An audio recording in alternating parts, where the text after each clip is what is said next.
I hate to be the bearer of bad news, and I don't enjoy the bitter pill either, but we live on a tax farm. Government is just a corporation that harvests people's labor through taxation and inflation.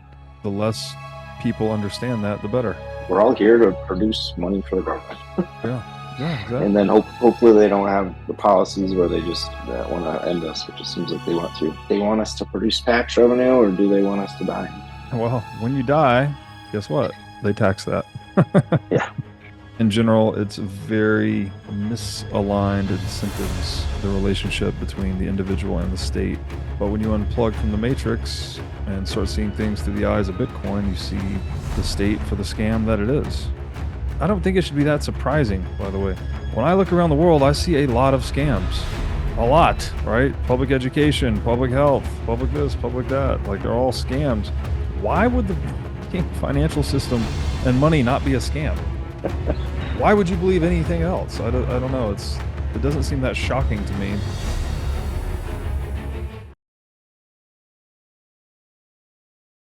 Hey everybody, welcome to the What is Money Show. I am thrilled to have you here joining me on my mission to help shine light on the corruption of money.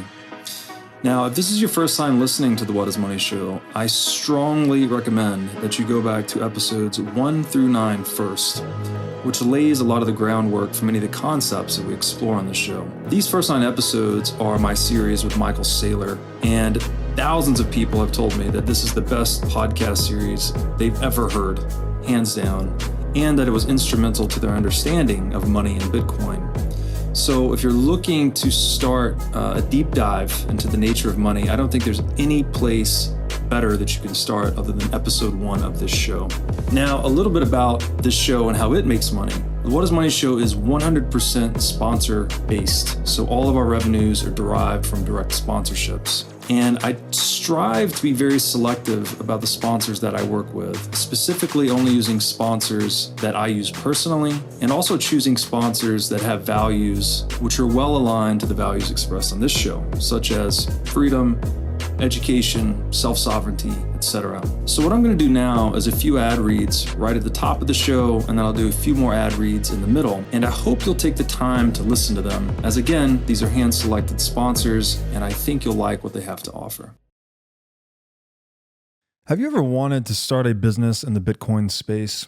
If so, then the Wolf Startup Accelerator could be for you.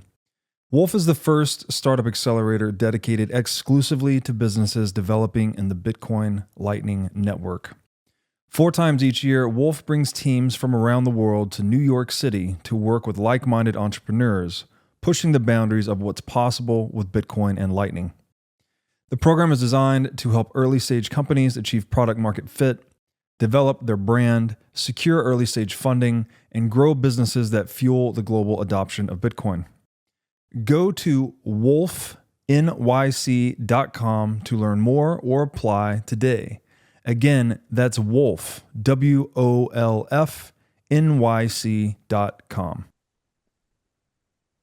So, yeah, on libertarianism, it's like, that's the ideal, right? Life, liberty, property, leave people alone. However, it's not enough to just state the ideal or to just have the proposition of the ideal. There have to be, I don't know, incentives or systems or even disincentives to keep people acting in that way. Right. And so this is why I think libertarianism was basically impossible prior to Bitcoin, because there's always this temptation to centralize the money and counterfeit the money, because you Right. can just print money to steal from people and people don't know any better. You can totally circumvent the political process. And so what do we end up with everywhere in the world? We end up with central banks. So what we really needed was a money that nobody could print or centralize or counterfeit, and that's what Bitcoin is. So I'm hoping Bitcoin takes us into a more libertarian world, or at least closer to the libertarian ideal. Not that it will necessarily allow us to fully realize it, but at least takes us a step closer. Yeah, definitely lifts some of those barriers, and like you said, makes it, because we still need some kind of monetary exchange system. So, but yeah, if we can get it out of the hands of the elitists there, get it out of those 100 people in the world and just Mhm. frees us from so much war and everything else, people fighting over it. Because we can print our own. I think that's what the biggest threat is, right, to the establishment, is that they would lose a lot of their control. And I think they're tolerating it now, but hopefully it continues like that. But Yeah, I think they end up just, and this is already happening from people that I know that work on or near Wall Street. They say Wall Street insiders are just buying it because it's just like if you're if you own Facebook, right, and Instagram's up and coming new social media app, well, you can't really stop it. Like you could try, I guess, but once you realize that you can't stop it, what do? Well, you buy it or you buy some buy of them it. out. Yeah. Yeah, So that's sort of the same approach I think the legacy financial system is going to take towards Bitcoin is this dawning realization that you can't stop it, which is maybe probably already dawned, right? They've tried to stop it. They've tried social attacks. They've tried regulatory attacks, and Bitcoin just keeps going on. TikTok next block. So now people are just going to start buying it. yeah. I wish I'd bought it. I was gonna. One of my buddies, he made, um, I think 4 or 5, no, 3 or 4 Bitcoin. He mined it back in the day, probably 15 years ago. Sold it for like $300 each just to pay his electric bill and pay for the video cards, right? So he didn't really ever make anything on it, and he got rid Mm. of it all. And then a couple of years ago, when it was going up, he said he logged into one of his old accounts and he had like a fraction of a Bitcoin. I mean, though it was like a tiny number, and he still got like $1,000 something, which is more than all he even made in the previous time when he actually sold a whole Bitcoin. So I thought that was kind of funny. But yeah, I mean, see, I wish I had gotten in when it was super low, but I don't know. I was always like, what is the point of this? But I didn't really understand it. So I think that's great that you're trying to, show people like really what the value is and what it can do for everybody. Yeah, yeah. I mean, And it's plus, it's a good holder of value too, right? I mean, that's its exactly. best utility at this point, and be able to maintain the actual wealth and not have it piss away into the ether with the dollar. Yeah. No, that's really, I mean, Bitcoin is extremely complicated if you want to understand all the nuances and the ins and outs about it. Also very complicated in its potential implications, like what it could, if it succeeds, what does the world look like? Like there's a lot to conjecture, I guess, about that. But the the value proposition of Bitcoin or the essence of what it is pretty straightforward. Once you understand that money printing is bad, right? Like when someone can print money, they're just stealing purchasing power from whoever is saving in the money. Therefore, people prefer money that's hard or impossible to print. This is why gold was such a useful money, I right? It's was just gonna very, say gold. exactly, very difficult to produce, very difficult Yeah, to expand the supply of. So therefore, makes a really good savings technology for holding purchasing power over time. So if you understand that principle, well, then Bitcoin is just money that you cannot print at it's all. literally gold. You have to dig it out of the ground. It takes effort. It takes Yeah. resources and time and money and energy to actually produce the Bitcoin. When people ask me, "What is a Bitcoin?" I'm like, "It's just a value of work done. Yeah. It took this amount of resources or power, or whatever, to produce this compute power, electricity, and this is what its value is based off of that." So measures of work done, I guess, like any currency would be, but um, yeah, it's interesting that you could. I think it's cool that it used to be easier, and now it increments up harder and harder the longer time goes on, and the shorter the supply runs out. Do you have any idea when the actual cap is going to be reached? Yeah, I The think it's mining cap? the around the year 2140, the last Bitcoin is supposed to be mined. Really, 2140, Yeah. Yeah, and it 2140. must be Uh, infinitely harder to mine them up then. yeah, but oh man, I hope this is the right. I can't recall. I think by the year 2034, it's either 90% of the Bitcoin supply would have been mined or 99%. I want to say it's 99%. So 99% of all Well, the Bitcoins that will ever exist will be mined in the next 10 years. or by the end And of the next 10 years. And then so from the year 2034 to the year 2140 is spent mining the last 1% of the Bitcoin supply. Someone could check my math on that. It's either the crazy. last 1% or the last 10%. Um, but I'm pretty sure it's the last 1% because we're already over 19 million Bitcoin mined. So I think it'll be close to like 20.5 million. What is the cap? 20, 21 million. 21. Yeah. I'm already at 19. We're way over 19. We're like probably close to 20 right now. But as time goes on, it does get more difficult, right? So it's gonna take longer every year it goes on. Yes. But then you have like a million people crunching numbers, and it gets easier too, I guess, if you have the Yeah. power. Which Yeah. Moore's law. So, but Moore's law is kind of dead. So, but you Yeah. have to go with those. You used to be able to do it on your own box, right, with a video card or whatever. Now you need those miners, otherwise you just kind of spin in your wheels unless you have like free power. Yeah, and that's basically the incentives drive people toward cheaper and cheaper energy resources because that's how you get an advantage in the game of mining. But that has a very positive externality for the world because people figure out how to produce energy more and more cheaply. And the more cheaply you can produce energy, the more wealth you create because energy is the number one input to basically every economic process. Yeah. So to make energy cheaper is equivalent to making wealth per capita more abundant. And so even as the Bitcoin game plays out, it's not just benefiting Bitcoin and Bitcoin miners, it's benefiting every economic process that uses energy, which is every economic process. Very true. Well, that's why I guess it took off like in New York there and those cheap energy rates, and Iceland, don't they have like geothermal Yeah. infinite energy? Yeah. I mean, honestly, if the government really cared about making energy cheaper, they would. I mean, you can have an entire system on your house to pay for on an average house, maybe 30 grand, let's say, for panels, battery, everything. If the government, I mean, they wasted so much way more money on everything else. If they gave installers 30 grand per house, let's say, or thereabouts, you could solve the energy crisis overnight. But they Mhm. don't. I don't think they want to solve the energy crisis because if they do, then where's the control, right? That's why I Mhm. think they want to switch everyone to electric vehicles because it's way easier to control the flow of electricity than it is gasoline in terms of being able to Exactly. store it, or save it, and that kind of stuff. So yeah, if they really wanted it to be cheap and free, it would be. And I was thinking today, my neighbor, they rent in their house. There's no insulation. Mm.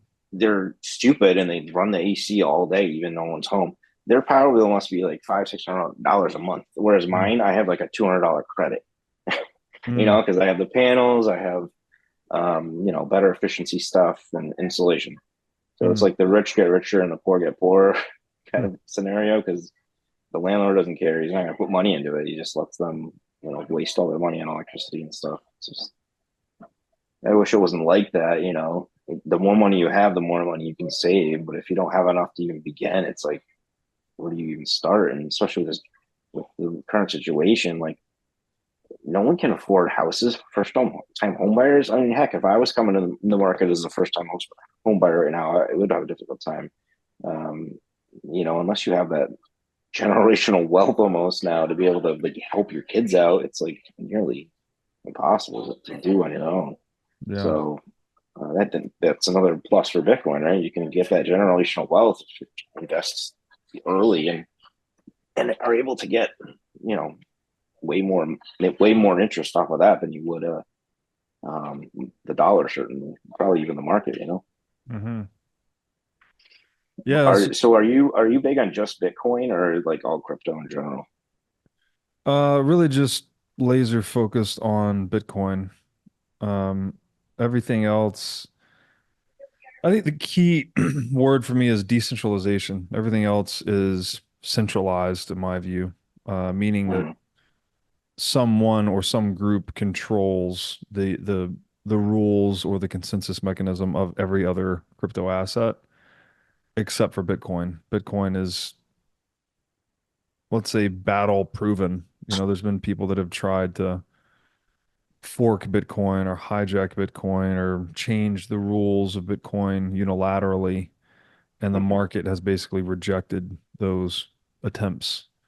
Wasn't it like Bitcoin Cash or something like that? Like those Exactly. kind of Yeah. things? Yeah. Yeah. Yeah. What So was the deal with that? 2017 was the biggest um, notch on Bitcoin's belt, so to speak. And there's a cohort of people that wanted to increase Bitcoin block size, ostensibly to make it be able to handle more transaction throughput. But the reality is, if you increase block size, you make it harder for individuals to run nodes.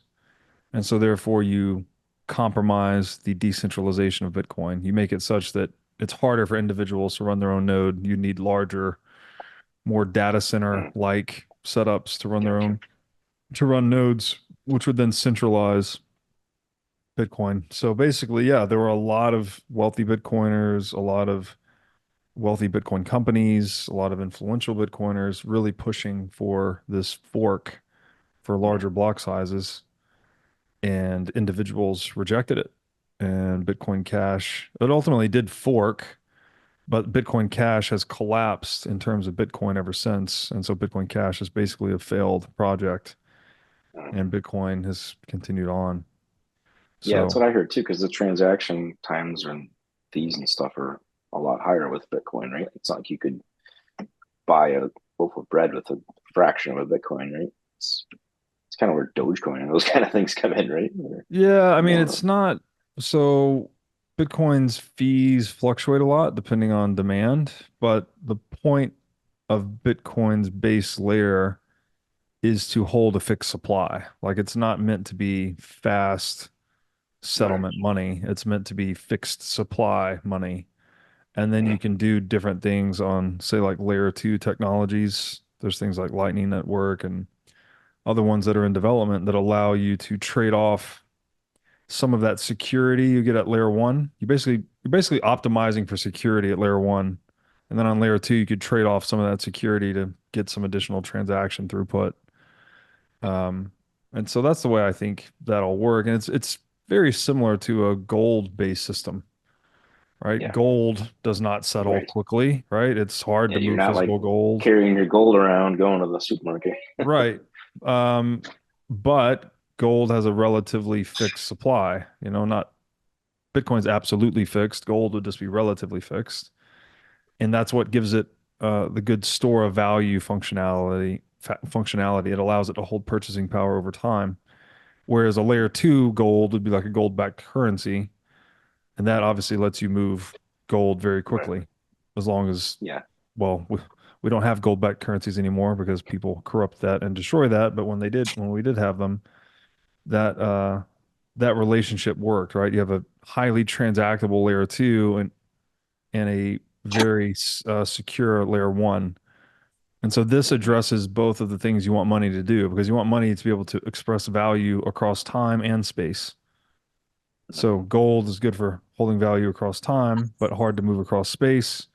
Currency is the opposite, right? Currency is good for moving value across space, but ultimately not time because, well, people like to decouple currencies from gold and print them Yeah, why do you think they and like to do inflate that them. so much? Just to get more control and loopholes and I mean, It's just just the will corrupting to it, right? power, I think. It's the Nietzschean will to power that everyone wants to try and obtain purchasing power by any means possible. It's the reason we go to work. It's the reason we save. It's the reason we plan. It's the reason we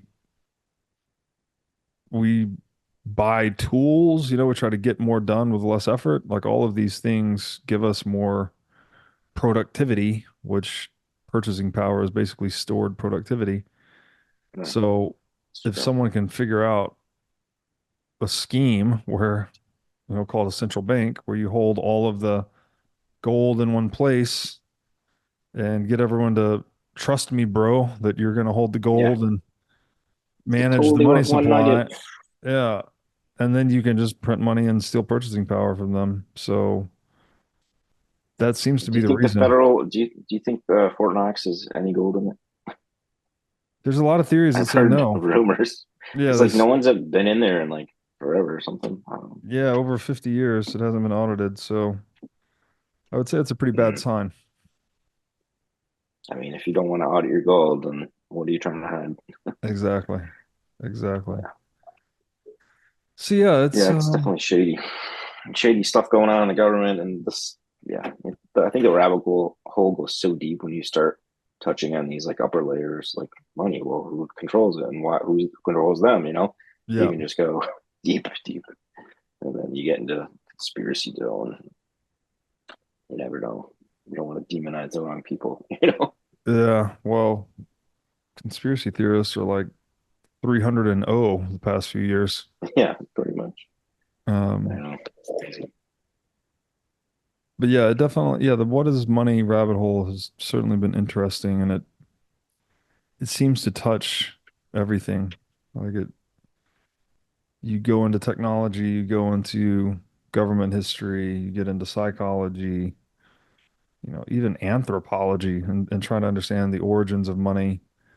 You get into physics, right? We're talking about one of the metaphors a lot of people use is money is energy, basically. It's stored labor, it's stored human energy, a claim on human energy. Um, so it's fun to talk about. Takes you down a lot of Yeah. different pathways. In Bitcoin, we often dream about the idea of forming citadels, which are independent, self sovereign communities that have their own energy, food, and water resources. Today, that dream is becoming a reality at the farm at Okefenokee. The farm is a 705-acre regenerative agriculture community located at the Florida-Georgia line near Folkston, Georgia. The farm is known as the healthiest place on earth, and it includes orchards, organic standing gardens, regenerative animal pastures, berry fields, and much, much more. Today, the farm features 25 custom-built cabins and has plans to construct 225 more in the years ahead. The farm has its own food, energy, and water sources and is completely off-grid. So if you're looking to join a Citadel community comprised of sovereign individuals, then go to okefarm.com today to learn more about membership. Make sure to tell them that I sent you for a $21,000 discount on custom cabin pricing. Again, that's okefarm.com to learn more about joining this revolutionary regenerative agriculture community. Forget multivitamins and other supplements. Animal organs are the most nutrient-dense foods on the planet. You can get 100 times more nutrients from organs than you can from muscle meats. But the problem with eating organs is that they are difficult to find in stores, they are difficult to prepare, and even when they are prepared well, they often don't taste great. Thankfully, Heart and Soil Supplements has made consuming organ meats so much easier by providing powderized organs in capsule form. Organ meats include everything your body needs to thrive: vitamins, minerals, peptides, proteins, and growth factors. This is why organ meats were the most prized foods for our ancestors. Fortunately for us, Heart and Soil makes these treasured foods easily accessible. So go to heartandsoil.co today and use discount code BREEDLOVE to get started on your journey to optimal health and vitality. Again, that's heartandsoil.co, discount code BREEDLOVE. I've never been super into like financial things, like, I try to save here and there and invest a little bit in the market. And I bought some Doge. Didn't Yeah. sell it at the right time, but still have it. Yeah, I bought in at 7 initially, like a grand, and then freaking Elon blew it. It's just the money dump, or what did he call it? Like a money scheme, Ponzi scheme on SNL. I'm like, what the frick, bro? And then it went from 75 cents to like, 8 or something. Uh, But it's actually going back up a little bit. So I had a he little bit of called he that. called Doge a Ponzi scheme. I thought he was pro Yeah, Doge. I know. That's what confused everybody because like Uh, everyone was like pumping up. Oh, Elon's going to be on SNL. He's trying to talk about Doge because some people asked him like, "Are you going to mention Doge on SNL?" Like in interviews, he's like, "We'll see." Like mm, he knew that he was gonna. So then they started the first joke off when his mom was on the show. It was Mother's Day, I think, and she goes, "Oh, what did you get me for Mother's Day? I hope it's not Dogecoin." Right off the bat, I'm like, this isn't a good sign. And then they were doing an interview with him later in the show, and he goes, or a skit, and it was about crypto or something. I don't remember exactly, but he goes, the person was like, "Well, is it a scam?" He goes, "Yeah, it's just like a pump and dump scam or something like that, something like obnoxious to." Everyone was like, "What? You were so pro Dogecoin, and now you're like basically just killed more than half of its value." So I don't. It hasn't recovered too well since then, but at least I'm not really under the water too much. Well, I just kind of leave it. that's the first true thing I've heard him say about Dogecoin. Was the Bitcoin maximalist view is that everything's a pump and dump scheme, basically. Um, People are always going to talk their own book, and people are always going to try to sell the thing once the hype is at its high point, and they want to sell it into something else, to a better asset, right? Typically, Yeah. well, money, right? Dollars or gold or something. But Wasn't the this like the really, meme coin season now? They're all coming out of the woodwork. I don't know if it's the yeah, election or what. yeah, I don't know, and I don't pay attention anymore. This is having gone through so many of these cycles. We just call them shitcoin seasons, right? People just start promoting all of this bullshit to try and pump and then dump.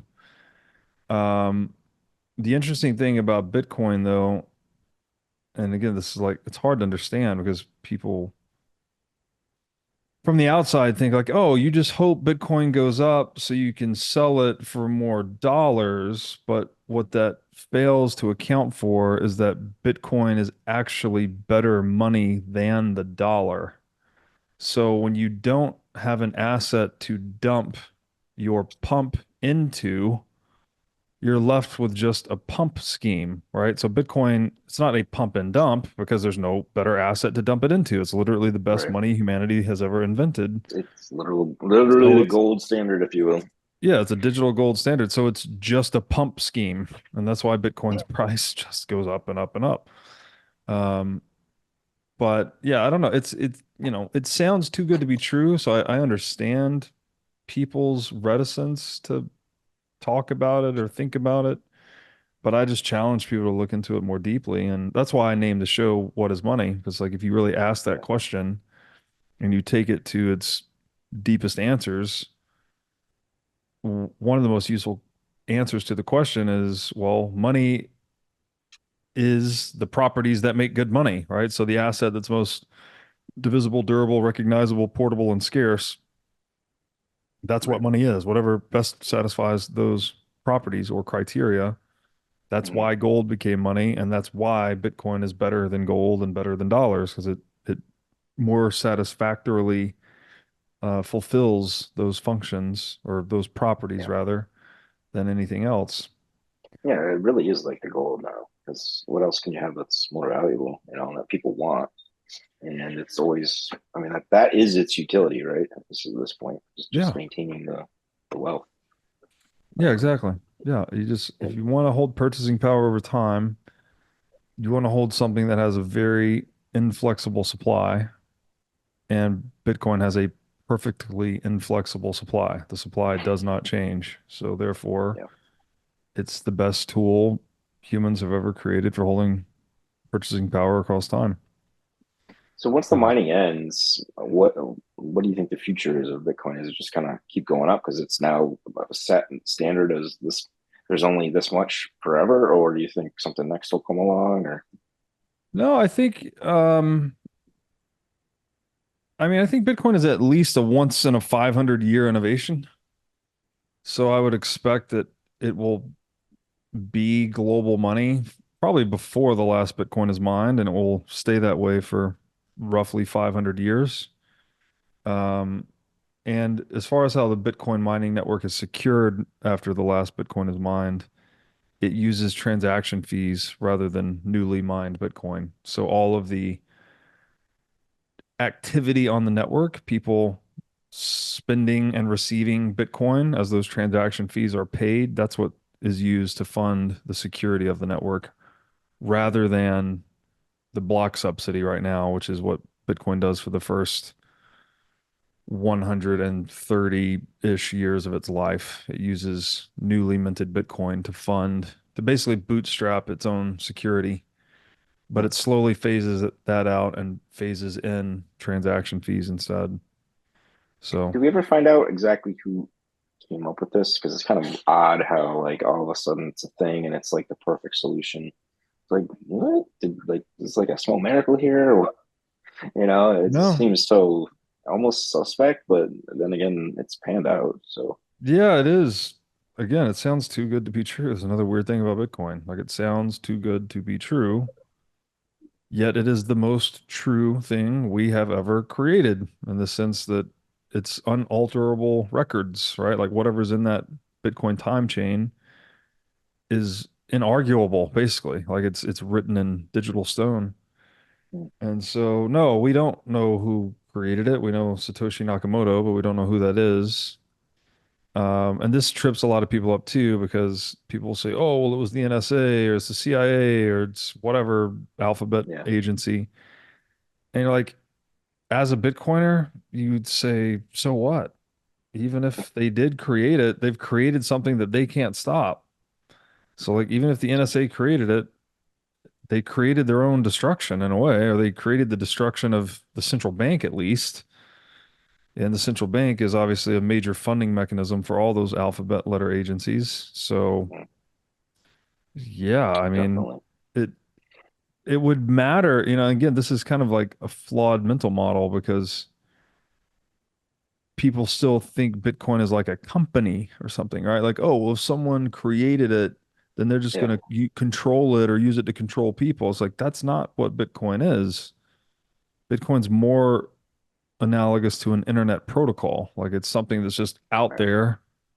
People use it and decide what it is through using it, and Mhm. no one from the outside can unilaterally change it. No group, no individual, no company, no country, even.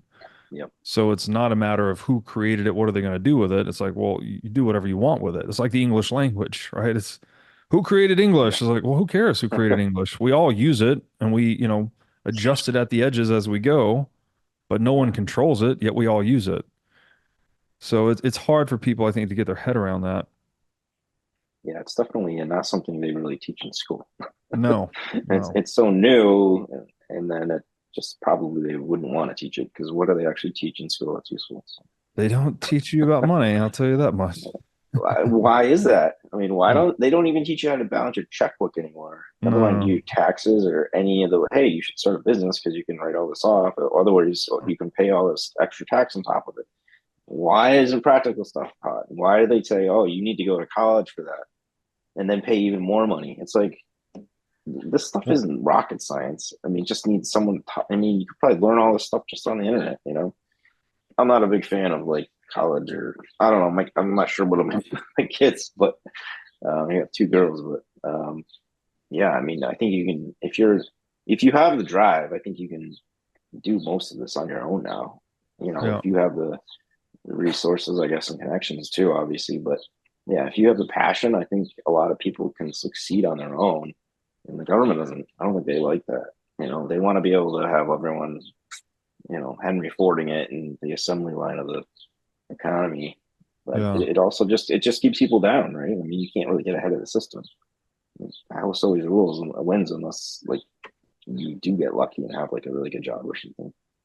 But yeah, I think they Yeah. just want to drive the war machine of humanity into just giving them a purpose of just your whole life is just working. I mean, that's the American dream or whatever. Have a 9 to 5 job, and then you retire. Well, your whole life's gone. Well, Yeah. that's stupid. I mean, and I think a lot of the youth coming up are seeing that. You're seeing all these people like, I'm going to live in a van. Like, that was an SNL skit. I don't.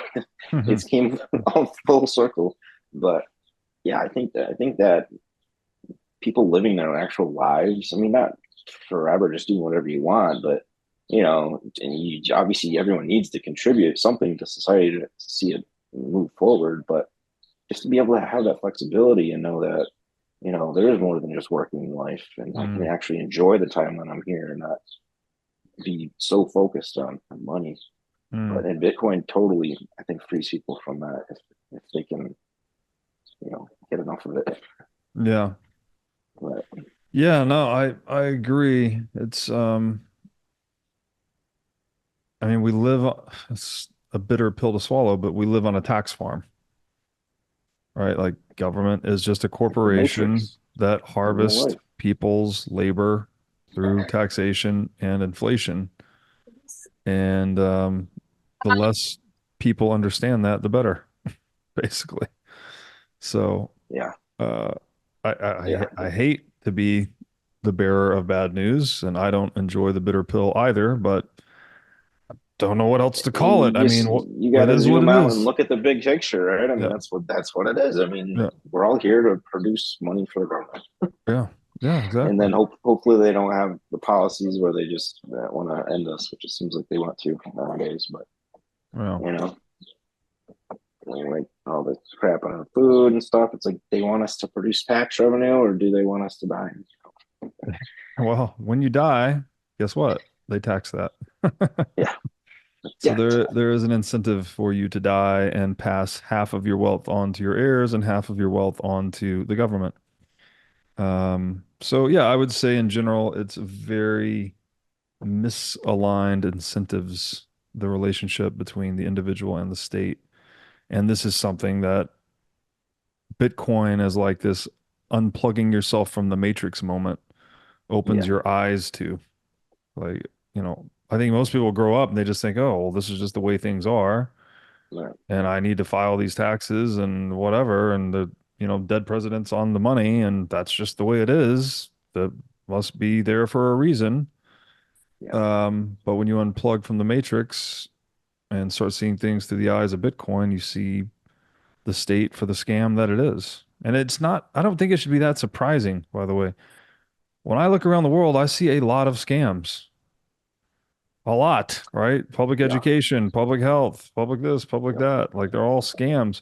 Why would the fucking financial Yeah. system and money not be a scam? Like what Why what would in it the be any world would better? make you why would you believe anything else? I don't know. It doesn't seem that shocking to me, but yet people seem Yeah, I pretty think people shocked are by it. starting to wake up, but to this stuff, that just especially X, I think that's where it comes and really shines because you can get raw information from people around the world with Hmm. differing opinions, with lots of experience that, they're just able to speak their mind and speak freely. And we've never really had this kind of freedom. I mean, yeah, the internet's been around since whatever, mid 90s, but to have a platform that anyone can easily hop on, see a video, talk to somebody, two-way bunch. You can have a room with thousands of people, Hmm. to be able to, you don't want them all talking at once, but you can interchange ideas pretty easily. Um, and also the financial aspect of it on there, you can actually make, decent money.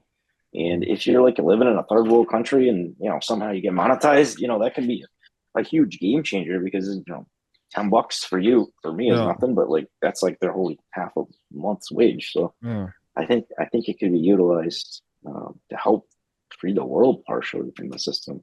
Just being able to make a little bit of money online can really change some people's lives.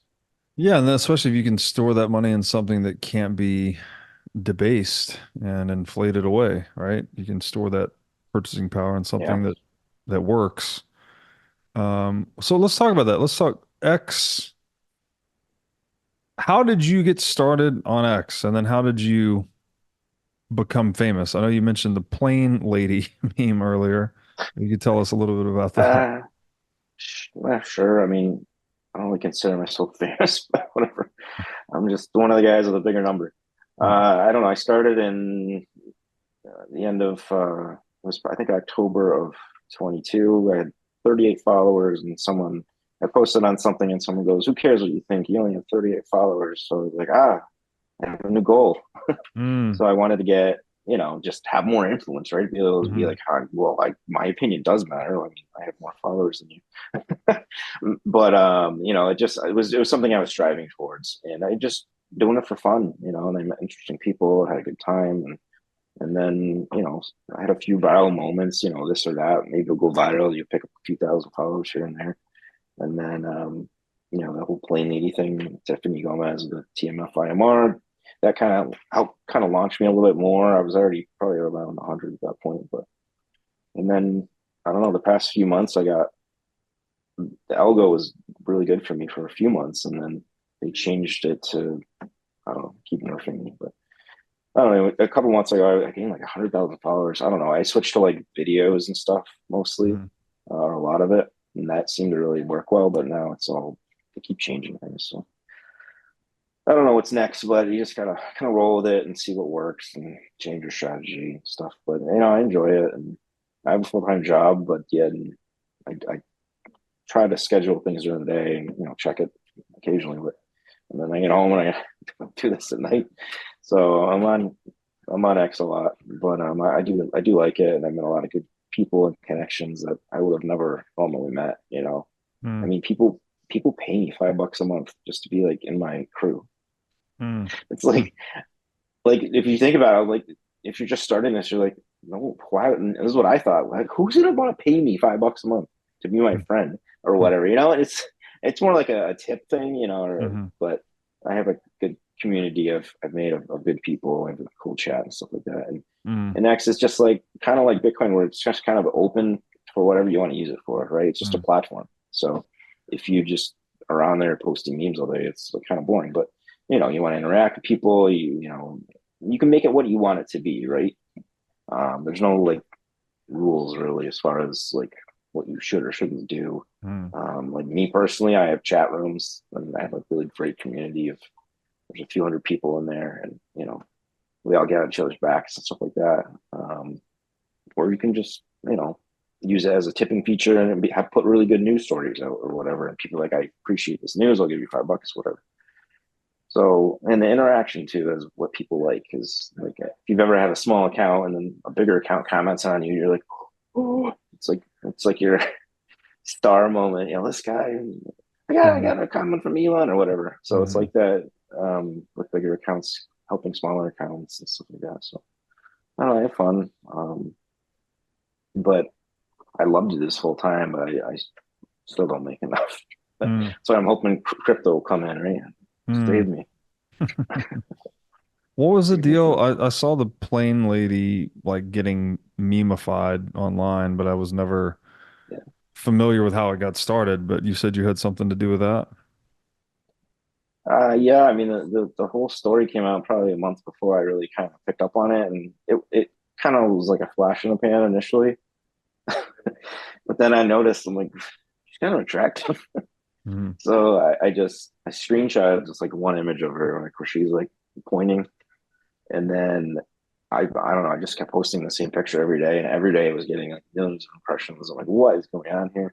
And then I found all the videos, I went with it, and then someone made like a song out of it, and I didn't even ask, someone just randomly, I didn't even know this person, just DM me a song. It was like really good. I'm like, well, thanks. You make part two. And it just kind of blew up, and then we ended up not meeting, but like connecting on X. She got on X, and so we chat. She actually subscribes me, so it was kind of a pretty cool, like how it all came full circle. I am married. It wasn't like a weird thing. Everyone thought I wanted to like hook up with her, and like I'm not cheating on my wife, don't worry. But it was just kind of this is a hot chick. I'm married, but you can still appreciate, you can look but don't touch. So that was one of the things, and then videos kind of took off for a little bit. So it's all over the place with the algorithm. But yeah, the Plain Lady, I guess, was my first like big viral moment, if you will. And what was she doing? You said she was like having an argument on a flight or something. Like, how did it even become a meme? I don't know. She had an altercation with somebody in the back, and then when she was leaving, she was so mad. She was saying that this mother effer is not real. You can either believe it or not. This mother effer is not real, and you can either die on the plane or whatever. But I'm leaving, and so everyone came up with all these random theories. Like it was a lizard person. I don't know where that came from. And then somehow Carrot Top was involved in all this. No idea. Like that comedian guy in the 90s, like he was on the plane, I guess. So like there was some random interview with him, and he made all this weird stuff up. It wasn't even happening. But And then I don't know, it was just kind of hyped up, and and then she disappeared. No one knew who she was, so it was just like the big mystery. And do you know this hot chick? And, and she's saying these crazy things, and there's lizards in the planes, and like no one knew what was going on. So that it just kind of turned into a meme at that point, and everyone was just getting in on it. And I don't know, it was just fun when you can have like a moment like that, and then everyone kind of like builds upon it, and Yeah. it almost makes its own little momentum. So it was like the mystery driving like some conspiracy theory type yeah, reaction in a way. right, yeah, and then you get everyone trying to figure it out, and was it really lizards? Was it aliens? And then another video came out of the police footage, and it raised more questions than answers. And then then you have people with all these wild speculations that I don't know. It just kind of ran with it. It just kind of took on its own form, right? And I was just kind of there fueling it a little bit. So, but it was just it worked, and I was just going with it. And a lot of people got sick of it, but more people didn't get sick of it than did. So I kept doing it. Yeah, I've seen people be like, "Oh, I stopped following that guy when he was pumping that chick for 2 weeks straight." Sorry, you were getting millions of impressions every day on one image. You do the same thing, so shut up. That's But funny. yeah, it just kind of took off. But as all things viral are, they fade away, and then you have to come up with something new. What's the deal with memes? Why are they so powerful? What is the virality thing? Like what's your read on this?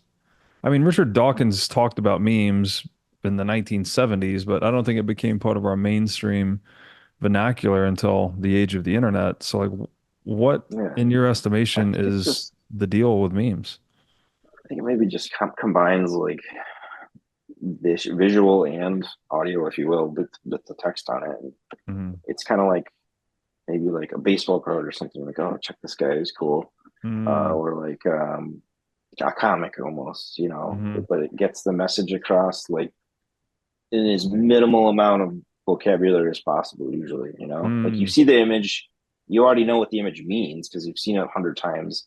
That's the base guy or the Pepe or whatever it is, Hmm. and then they tag their thing out, and that's like it's just instantly recognizable. I think, and people Mm. like kind of tie in with like a you know, images stand out more Hmm. for most people than words. So the combination of the two of them just, I don't know, makes them memorable, and they're funny, and everyone Yeah. makes them now. So, How are so they? yeah, Who's making these? Are these just anyone on the internet is just people making that, these things up and some of them become popular and some don't? Are people yeah. using tools to make these? Like, where I are mean, these there's things like coming meme from? creation tools where you can get templates and stuff, but I mean, most of the memers, if you will, they just kind of make their own. Yeah. It's like I guess they're good in the Photoshop or something, but or they'll make AI versions and put text on top of it, that kind of thing.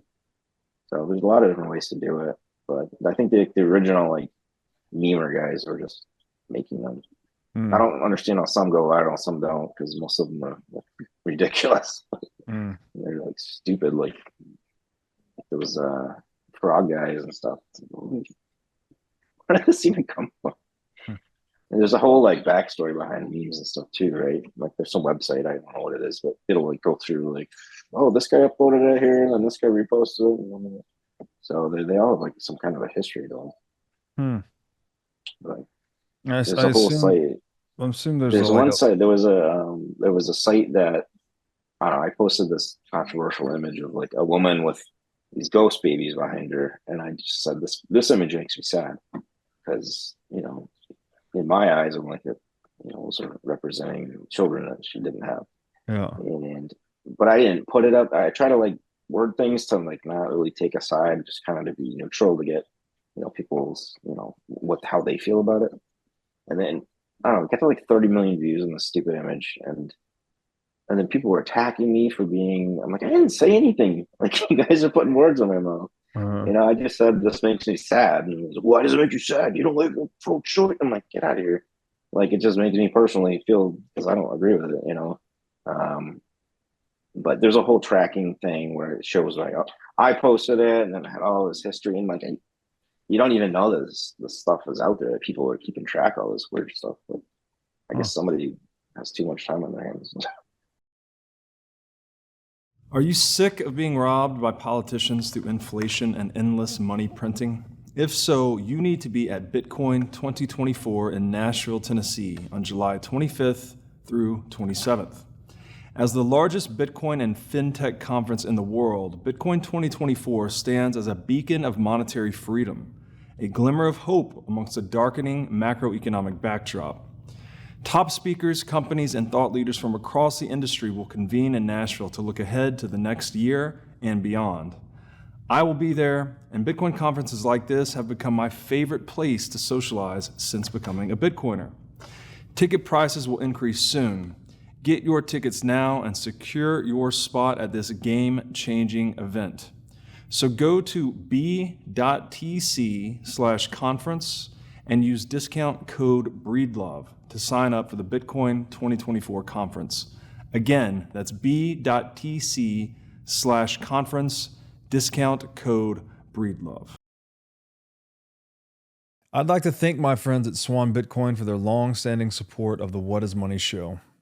Swan's mission is to help millions of people get into Bitcoin, so they built the best solution to set up recurring Bitcoin buys and automatic withdrawals into cold storage. With the Swan app, it takes just 2 minutes to sign up and start buying Bitcoin. If you're a new customer, you get $10 in free Bitcoin for signing up, and the first $10,000 of Bitcoin you buy incurs 0 fees. If you're an existing Swan customer, then the next $10,000 of Bitcoin you buy now incurs 0 fees. So if you love to recommend Bitcoin to friends and family, then Swan is the best place to start. So go to swanbitcoin.com/breedlove to get started today. Again, that's swanbitcoin.com/breedlove. What is it about people then, like you said, people attacking you? What is it about? Maybe this is an X thing, or maybe it's the internet more broadly, but people willing to just talk shit online in a way they're not willing to talk shit in person. Is this because guessing, like if you say, sometimes people say things to me online that if they said to my face, I would knock them out cold. So I'm guessing it's because they don't face the threat of physical violence when they say something on Twitter that they would face if they said something to someone in person. Is that why people change the quality of their discourse online versus in person? I think you're right, because if there's no consequences to you saying it, why not just actually say and show who you are? A lot of people's true colors come out, and you're like, you're just a nasty man. But a lot of people don't even, I think, are just socially stupid on here, where they don't put 2 and 2 together. They think this is like a chat bot or something, and none of these people are real. It's like every one of these people, bots, are real, and every comment you're making, they can read. So like people, I don't think they think it through, especially the younger people. They don't have a full grasp on it. But I think once you realize that most people are say just mean things out of their heart and just ignore a lot of them, they just, and that's the only way to deal with them, really, because if you start interacting with these people, then it just shines a light on it, right? And then everyone can see you commenting on it, and especially if I do it, like there's so many times where people post these obnoxious things about me or say something stupid. I'm like, it's not even right. But I know if I comment or like it or anything, then so I just ignore it. Try to at least, unless they really tick me off. And then, then I kind of go thermonuclear. Like this whole doxing thing. I was doxed a few days ago, and I was just I had a few drinks, and I found out like a lot of the people who did it, and I was just like calling them all these names and stuff, and making like posts about it, and I ended up getting rid of them all because I call them a bundle of sticks, a British cigarette, and they just I didn't want to anger the guys, algo guys, too much, but yeah, it's easy to like be able to. It's hard to be able to like hold that back, and a lot of people don't. They don't care. They're just like, what? And like, really, you get some kind of a filter. but some people just don't give a crap. Right. Okay. And you can tell because their accounts aren't very big, because that's all they Right. do is just talk crap all the time. Like, do you Right. want to grow? Oh, I just want to get my voice out. Like, no one's going to hear you if you're tiny. So you have to alter your message. And that's the thing about X is like, if you want to be a blabbermouth and just say whatever you want, go ahead. But you're not going to grow. Like, you need to be articulate about it, you know, Yeah. and say it in a different way. It doesn't get your account flagged or something by saying words you probably shouldn't. So, Yeah. but a lot of people don't get that. And they're like, that's free speech suppression. I'm like, you can still say it. Go ahead. But no Right. one will see you say it. So I That's think that's what interesting you he's on. say it's interesting you say that, because my perception is something like, it seems like those who maybe don't have as large of a following or an account act out of jealousy towards those that do. They'll often just try. Have you ever heard the I don't know what this is, the allegory, I guess, of the crabs in the boiling pot, where like there's a bunch of crabs and water that's starting to boil, and one of the Yeah, crabs can kind of climb up on top and start to make his way out. And it doesn't really affect any of the other crabs if one of them escapes, one of them would live and the rest of them would stay in there. But the crabs in the boiling water will just they always pull the one back into the boiling water. They just, like misery loves company, I guess, type of thing. yeah, And right, it seems like there's some people that just act out of, I don't know what else to call it, jealousy or resentment that yeah, someone might be a bigger account than them. So since they don't have that level of attention that they seek right, getting attention by talking shit to a larger account. yeah, Is that something you see at work? yeah. I mean, it's all over the place. People always, and you don't know their intentions. Sometimes people are just dicks, but Yeah. there's definitely it definitely brings out the worst in people a lot of the times. And the bigger you get, the more attention you get, the more hate you get. Yeah. So I mean, I haven't really gotten a whole lot, honestly. Like I try to keep my stuff pretty neutral, and I can still get my message going across. But like I try not to interact with the trolls and do that kind of behavior because it just doesn't help your account at all. But, Yeah. I mean, if that's what you're into, go ahead. Um, but yeah, it's like I said earlier, it's an open platform. It's however you want to use it. So if that's your thing. Hmm. But yeah, I don't know if it's just purely jealousy because I mean you get into so many different social aspects of the people on here. I mean, half of them are like high. It's like Yeah. like they're drinking or like they have emotional issues and they don't know how to interact. I've had to run the gambit on here. You have some people like freak out at night and like, what the heck's wrong with you? And then they'll like leave the chat and like the next day they're like, oh, sorry. Like, and it's like over and over. I'm like, dude, you're not mentally well. Right. So, so you get to deal with those kind of people. And it's, how you react to them, tells people a lot about you. So I try to Sure. always kind of give people the benefit of the doubt and be like, they must be going through something, Mm. Well, but it's so much easier when a lot of people just be like, you're an idiot, get out of here. So it just depends how you want to run your thing. Yeah. Yeah. The reason I think it's jealousy driven is because I usually see it from smaller accounts towards larger accounts almost always. So I just assumed it's like, oh, these smaller accounts. It's like the little guy that picks a fight with a big guy at the bar or something. Like he's trying to, Yeah. show off and be like, oh, Tag look them what I on. can do. Yeah. Um, but yeah, I don't know. Yeah. I've had an incredible amount of shit talked about me online, and it's just everything. I don't know what it is. And these things come out of left field. You're like, what? Who are you? Like, what? Yeah, What kind of beef do you have? And everyone has such thin skin now, and they get bought over like everything, yeah, and like they don't exactly. forget. Oh, that Yeah. guy posted something I didn't agree with 3 months ago. You should see all the lists I was on. One of them was like, kill this guy, pedal alert. I'm like, I didn't do Jeez. any of that stuff. What the heck? I'm anti all of that. Uh, And I shouldn't have said that word, but um, it's crazy the evilness of people. What they want, what they'll do on here. yeah, But yeah, they'll make lists, and they'll call the list like MAGA morons or something dumb, yeah. and then they'll invite their buddies to the list, and then so then they're like, oh, anyone you post anti whatever you don't like, put them on the list. So they'll put them on these lists, and like I said, some of the lists are nasty, and then they'll just like harass you. Like, oh, tonight we're gonna harass this list, and then they'll go in there and they'll mass report a post. Like if you have enough, even if you're bigger, if you have enough negative, like every time you get a report on your post, it's like -20, like impression levels or whatever it's called, and like you get enough of those, and it'll flag like the post, and then it'll pull down your account, and like you don't even know, like they'll flag things as sensitive.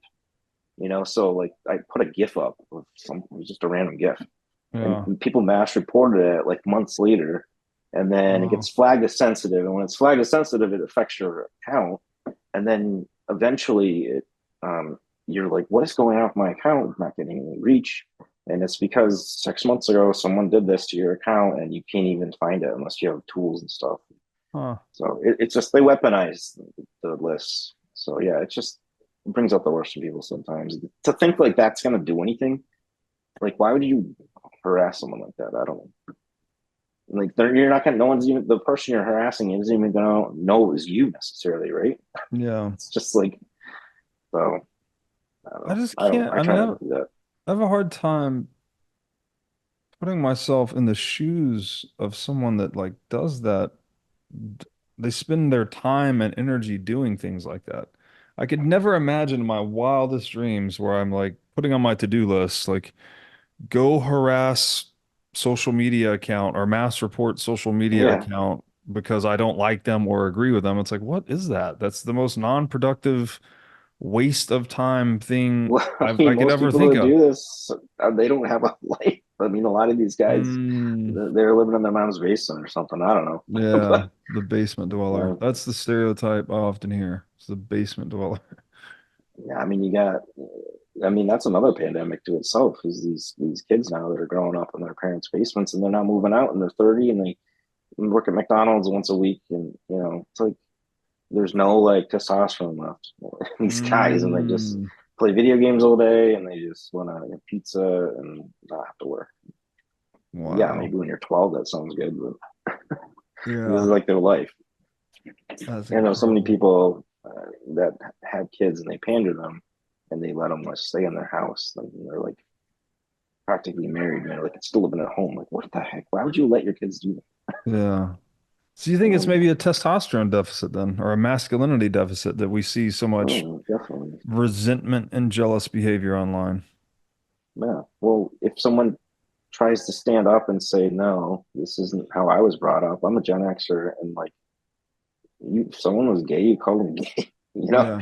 and like Yeah. you called people out, and it was like maybe harsh, I guess, if you will, if you look at it from modern times, but it was just like what you did back then, and everyone, it was more like tough love, Yeah. and now everyone's like a pansy because like then no one does that anymore, and if you speak loudly against it and be like, oh, this is how I grew up, then you're gonna get all these haters that they were born like 10 years ago, and they like 20 years whatever, and Yeah. they don't get it because they were in a different generation.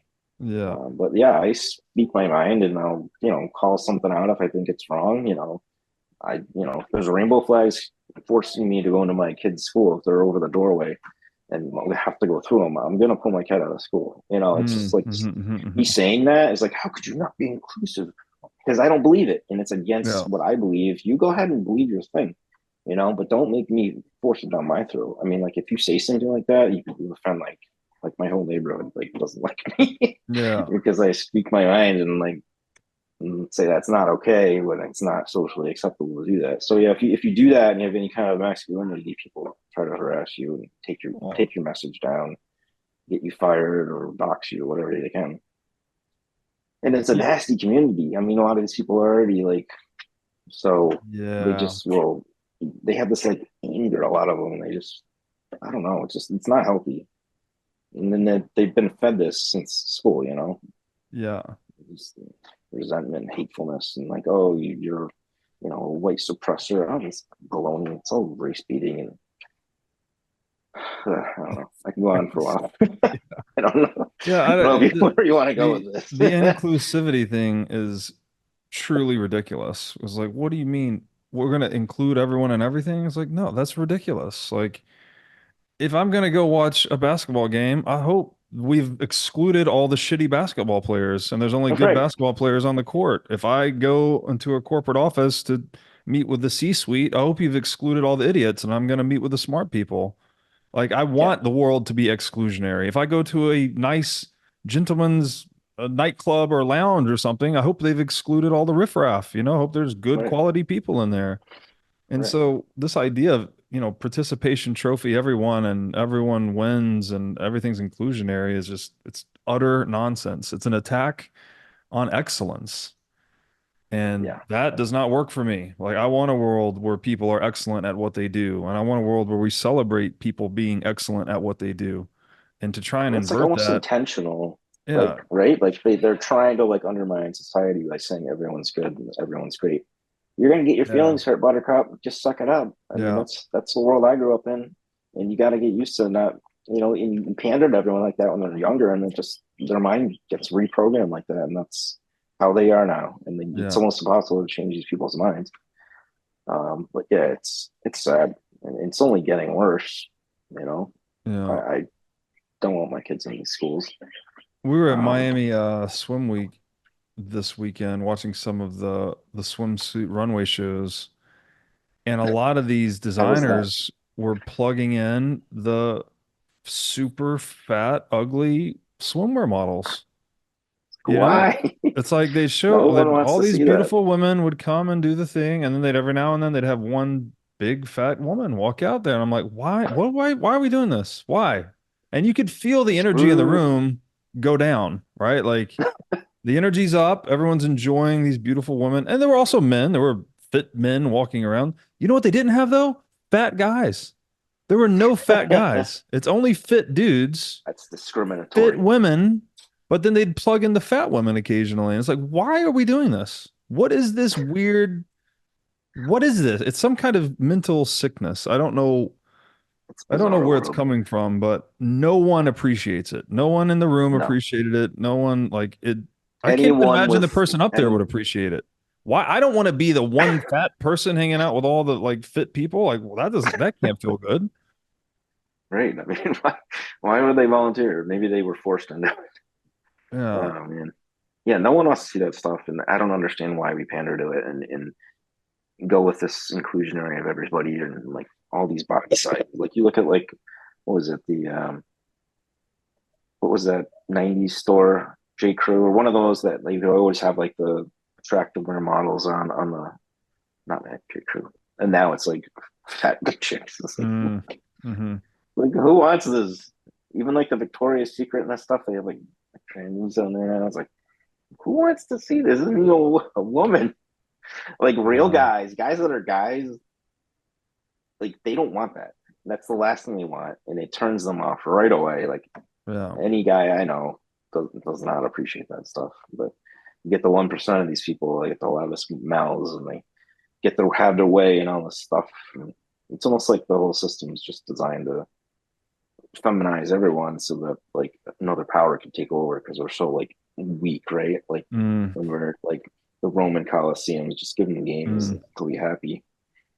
Yeah, maybe They'll the just dumb pendulum down has everybody. just it's swung too far in a way where, yeah, ancient Rome, we had like no concern for minorities or victims or the less fortunate or whatever. But now we're giving too much concern, right? Like, oh, well, if you're fat and out of shape, you still need a place on the runway model tour. It's like, no, you don't. Like, go get Yeah. in shape. You want to be there. Like, they're Well, literally just you saying that modeling right there, get in swimwear. shape. That's like considered like hateful speech. That's It's like, bullshit. how is it? That's fucking It's bullshit. freaking. It's Anyone can get in reality. shape. Sorry, you don't like it. Yeah. Yeah. Anyone can get smarter. Anyone can get in better shape. Anyone can become more How financially dare you? successful. Like, you you can change yourself. That is one of the most important things about being human, that you can take control of your life and change the direction of your life through your conscious Well, efforts. they just want you in the lane and working, making that tax money, right? So you don't. They just want to keep you miserable or happy and miserable at the same time, and tell you while you're being miserable you should be happy. That's really Mm. what it is, right? I mean, how can these people be happy? Yeah, I mean, some of them can't even. We're supposed to accommodate these people on airplanes and stuff. Why should I pay more? You should pay more for an air seat, not me. You need 2 seats on an airplane. Why do I have to pay more so you can sit next to me? You should have your own double occupancy seat. Uh, I don't know, but yeah. you say stuff like that and people get hateful and then they get attack you for being, fat phobic or whatever. It's like, I'm sorry, I'm just a realist. Call it how I see it, right? Old school. It's not phobia, that's for sure. It's just I'm not going to celebrate inferiority. I'm just not going to do it. Why would I do that? Like, I'm not going to I don't give know. my kids participation trophies. I'm not going to tell them they did a good job if they did a bad job. I'm not going Right, to say it's okay if they make bad grades. I'm not going to say it's okay if they suck at sports. I'm not going to do yeah, that. I'm going to tell them the truth, right? right. Like you did good at Well, this or you did not do good at this. that's the thing. You hit the nail on the head there. The truth. What is truth now? There Yeah. is no absolute truth anymore in anyone's mind. It's all my reality, right? So if your reality is, oh, that's beautiful, then everyone else must pander to that, to Mm, your mental condition, thinking that like your reality is the only reality. There is only one reality. It's not yours. yeah. It's the reality, right? And once we start making exceptions for like these ridiculous conditions, then it's a slippery slope, and it doesn't get better, right? And these people are, it's not gonna, I don't know, it's not gonna improve anything, I guess. No, it's not. And So this is what it's crazy that it's degenerated this far because even toddlers know this is BS, right? Like if one kid tries to force other kids to pretend he is a helicopter or something and the kids don't want to pretend, then the kids aren't going to pretend. But we've degenerated into such a way that one crazy person with some weird self-conception of their gender or whatever is now trying to impose that self-conception on others. yeah, And it's like, no, you can ask me respectfully to call you a helicopter. Maybe I will, maybe I won't, but right, you can't coerce me into doing it right. because How that's your not how a free pronouns are society works. optional, right? They want us to, oh, my pronouns are not optional. That song that one person made, it's like, there aren't any pronouns. You're fake. It's Yeah, not real. I'm not going to call you them. I'm not going to pin you to your delusion. yeah. I think that's where a lot of the hate comes from, right? Because everyone's, especially, you can't even say these things on like Facebook or anything anymore. You get canceled right away. Oh, that's your Really? ex is a nice. Yeah, you'll be labeled like a.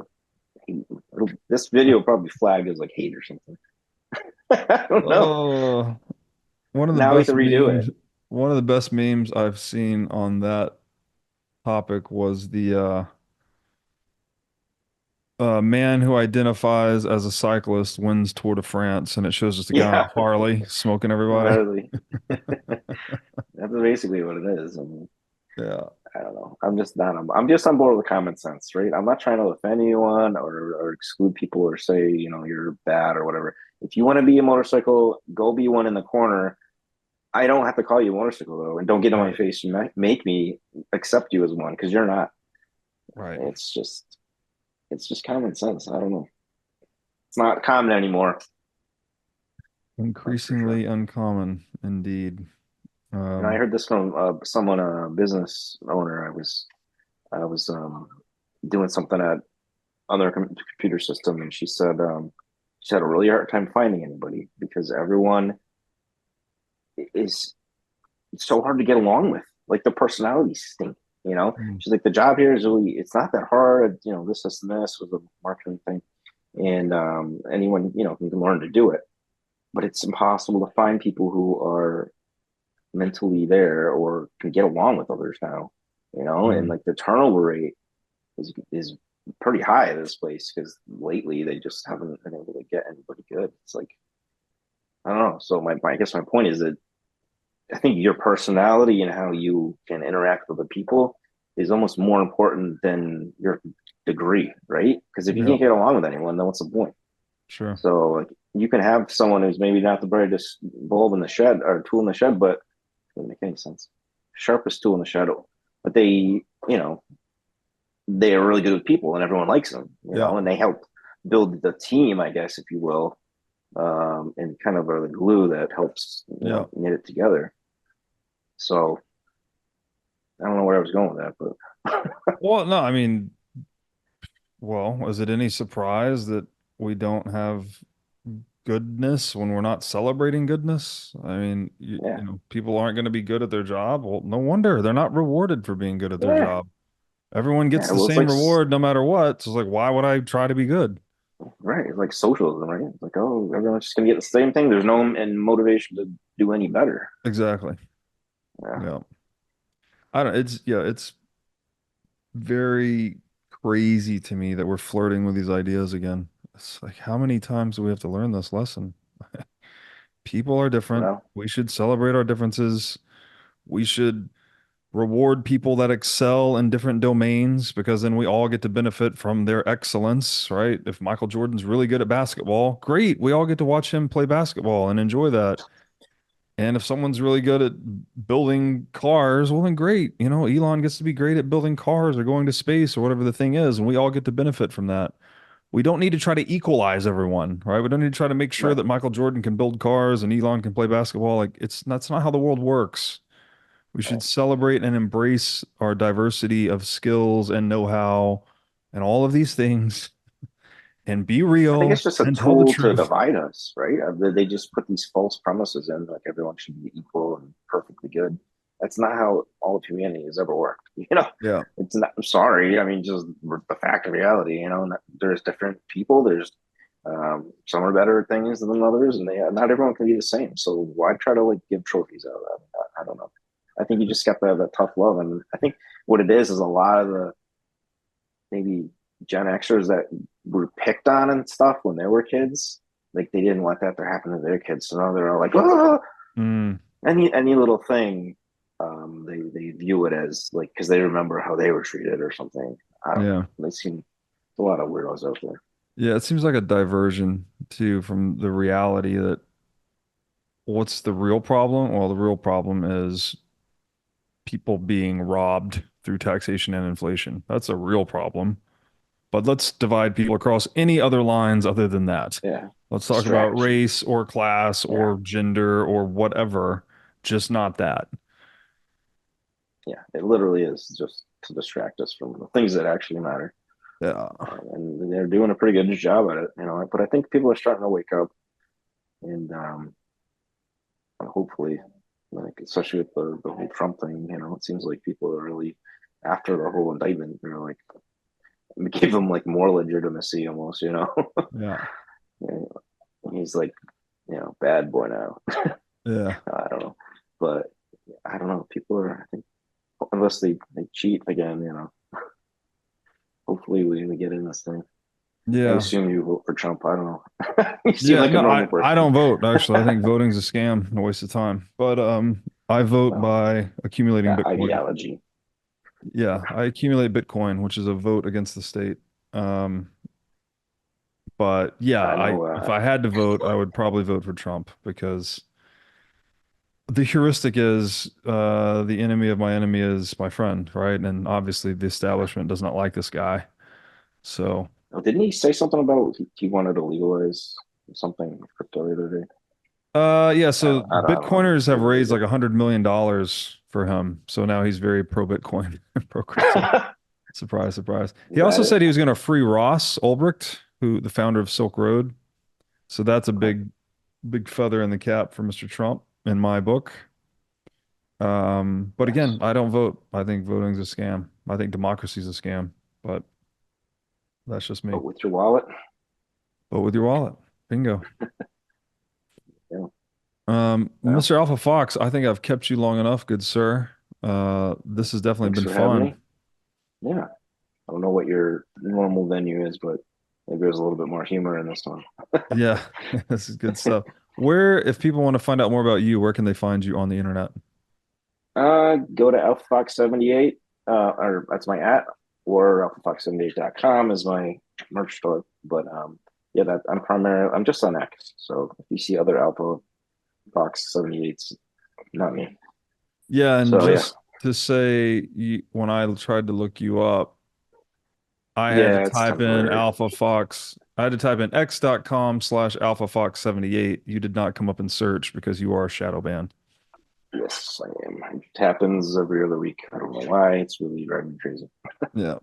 Well, Because it nerfs your account and you can't find me. So, right. Well, I but hope you can still go to the URL directly and it still works if you want to yeah. check out my page. But, Yeah.